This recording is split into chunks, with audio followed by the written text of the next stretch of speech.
اعوذ باللہ من الشیطان الرجیم بسم اللہ الرحمن الرحیم وَاضْرِبْ لَهُم مَّثَلًا أَصْحَابَ الْقَرْيَةِ إِذْ جَاءَهَا الْمُرْسَلُونَ إِذْ أَرْسَلْنَا إِلَيْهِمُ اثْنَيْنِ فَكَذَّبُوهُمَا فَعَزَّزْنَا بِثَالِثٍ فَقَالُوا إِنَّا إِلَيْكُم مُّرْسَلُونَ قَالُوا مَا أَنتُمْ إِلَّا بَشَرٌ مِّثْلُنَا وَمَا أَنزَلَ الرَّحْمَٰنُ مِن شَيْءٍ إِنْ أَنتُمْ إِلَّا تَكْذِبُونَ قَالُوا رَبُّنَا يَعْلَمُ إِنَّا إِلَيْكُمْ لَمُرْسَلُونَ وَمَا عَلَيْنَا إِلَّا الْبَلَاغُ الْمُبِينُ صدق اللہ العظیم۔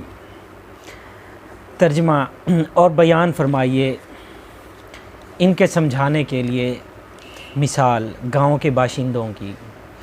جب آئے وہاں ہمارے رسول، جب پہلے ہم نے بھیجے ان کی طرف 2 رسول تو انہوں نے ان کو جھٹلایا، پس ہم نے تقویت دی انہیں ایک تیسرے رسول سے، تو ان تینوں نے کہا کہ ہمیں تمہاری طرف بھیجا گیا ہے۔ بستی والوں نے کہا نہیں ہو تم مگر انسان ہماری مانند، اور نہیں اتاری رحمان نے کوئی چیز، نہیں ہو تم مگر جھوٹ بول رہے ہو۔ رسولوں نے کہا کہ ہمارا رب جانتا ہے کہ ہم یقیناً تمہاری طرف بھیجے گئے ہیں، اور نہیں ہم پر کوئی ذمہ داری بجز اس کے کہ پیغام حق کھول کر پہنچا دیں۔ تفسیر۔ اللہ تعالیٰ اپنے رسول صلی اللہ علیہ وآلہ وسلم سے فرما رہے ہیں کہ آپ اپنی قوم کے سامنے جو آپ کو جھٹلاتی ہے گاؤں کے باشندوں کی مثال بیان کریں جنہوں نے اپنے رسولوں کو جھٹلایا تھا۔ حضرت ابن عباس، کعب الاحبار اور وہب بن منبع سے مروی ہے کہ یہاں جس بستی کا ذکر ہوا ہے اس سے مراد انطاکیہ شہر ہے۔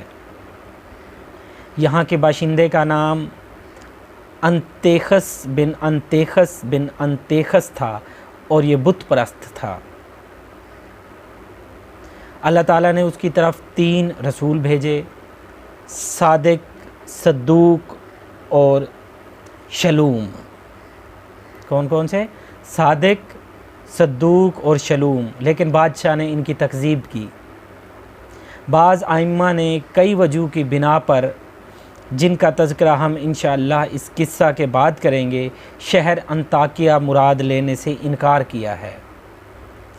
فرمایا اذ ارسلنا، یعنی جب ہم نے ان کی طرف 2 رسول بھیجے تو ان بستی والوں نے انہیں فوراً جھٹلایا، چنانچہ ہم نے تیسرے رسول کے ساتھ انہیں تقویت دی۔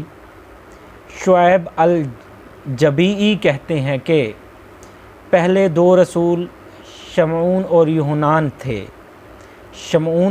یوحنا تھے، تیسرے کا نام بولس تھا اور بستی انطاکیہ تھی۔ ان تینوں نے اس گاؤں کے باشندوں سے کہا کہ ہم تمہاری طرف رب کے فرستادہ ہیں جس نے تمہیں پیدا کیا، وہی تمہارا خالق تمہیں حکم دیتا ہے کہ تم صرف اسی وحدہ لا شریک کی عبادت کرو۔ قتادہ کا خیال ہے کہ یہ تینوں حضرت مسیح علیہ السلام کے فرستادہ تھے جنہیں آپ نے اہل انطاکیہ کی طرف روانہ کیا تھا۔ ان رسولوں کی دعوت کے جواب میں بستی والے کہنے لگے کہ تم تو ہمارے مثل بشر ہو، ہم بھی بشر ہیں اور تم بھی بشر ہو، پھر یہ بہت تعجب خیز بات ہے کہ تمہاری طرف تو وحی آتی ہے لیکن ہماری طرف نہیں آتی۔ اگر تم واقعی رسول ہوتے تو فرشتے ہوتے۔ یہ ایسا شبہ ہے جو ہمیشہ قوموں کے دلوں میں کھٹکتا رہا، جیسا کہ ان کے متعلق فرمایا سورہ تغابن آیت نمبر 6۔ ترجمہ، اس کی وجہ یہ تھی کہ ان کے پاس ان کے رسول روشن نشانیاں لے کر آتے رہے، پس وہ بولے کیا انسان ہماری رہبری کریں گے؟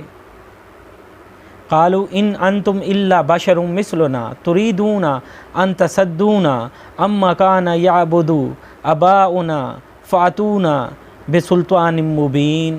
سورہ ابراہیم آیت نمبر 10۔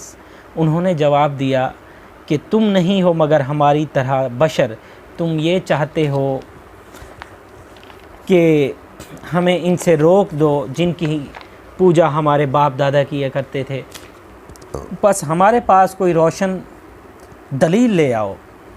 سورہ مومنون آیت نمبر 34 میں اگر تم اپنے جیسے بشر کی پیروی کرنے لگے تو تم نقصان اٹھانے والے بن جاؤ گے۔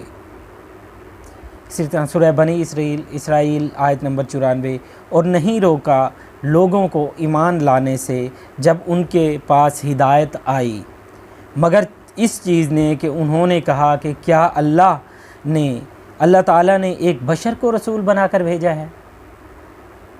اس لیے یہ جھٹلاتے ہوئے کہنے لگے ما انتم الا بشر، ان کی تکذیب کے جواب میں تینوں رسول کہنے لگے ربنا یعلم، یعنی اللہ تعالیٰ خوب جانتا ہے کہ ہم تمہاری طرف بھیجے ہوئے اس کے رسول ہیں۔ اگر ہم جھوٹے ہوتے تو اللہ تعالیٰ ہم سے سخت انتقام لیتا اور جھوٹ کی ہمیں سخت سزا دی جاتی، لیکن تم خود دیکھو کہ وہ ہماری مدد فرمائے گا اور تم پر غلبہ عطا فرمائے گا۔ اس وقت تمہیں معلوم ہو جائے گا کہ اچھا انجام کس کا ہوتا ہے، جیسا کہ فرمایا کل کفا باللہ بینی و بینکم شہیدا سے لے کر ہم الخاسرون العنکبوت آیت نمبر 52۔ رسول کہنے لگے وما علینا الا البلاغ المبین، یعنی ہماری ذمہ داری صرف یہی ہے کہ ہم اللہ تعالیٰ کا پیغام تم تک پہنچا دیں۔ اگر تم نے اطاعت کی تو دنیا آخرت کی سعادت پالو گے، اور اگر ہماری دعوت کو قبول نہ کیا تو تمہیں اس کا انجام معلوم ہو جائے گا۔ صدق اللہ العظیم۔ اللہ تعالیٰ جزائے خیر عطا فرمائے۔